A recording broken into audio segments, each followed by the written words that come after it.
Welcome to week 3 of the course. We have now in a very interesting part of this course, and this is where many of the promoters who are setting up new cooperatives have many questions. So let's take them one by one. So the first issue is, how do we bring people together and enable them to form a cooperative or an FPO? So money plays a very important role here, because the members join a cooperative because they feel that they will earn some more money or they will be better off financially.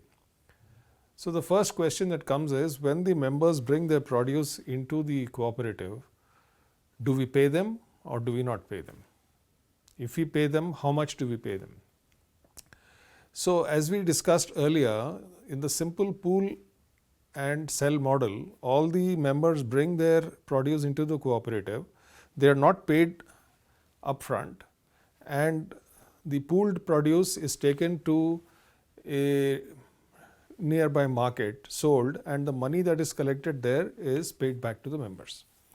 This has several advantages in rural parts of India, where the commission and the cheating that is done by middlemen is largely cut out, and as a result there is a significant increase in income of the members.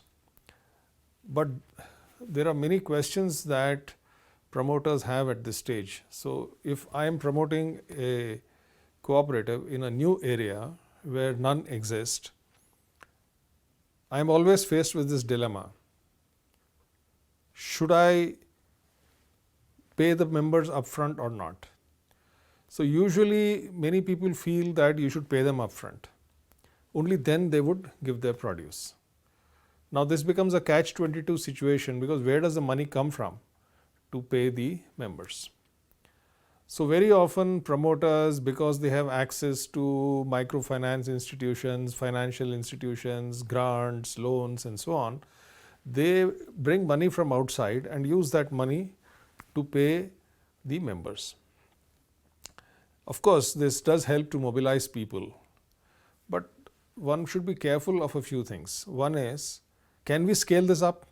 Can we bring tens of thousands or hundreds of thousands or even millions of farmers into such a cooperative?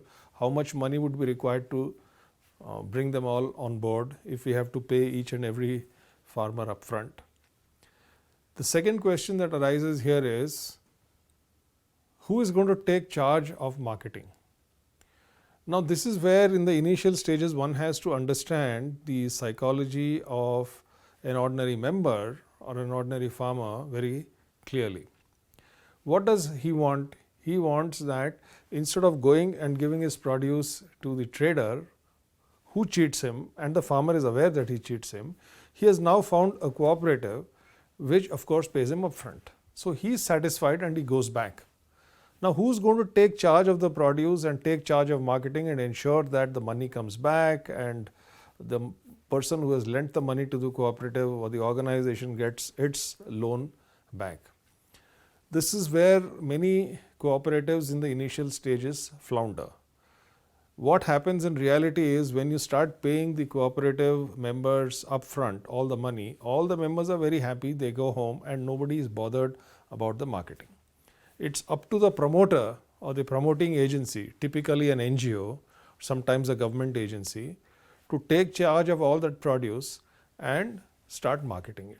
So it's really up to the lender himself or the lending organization to take charge of the produce and market it.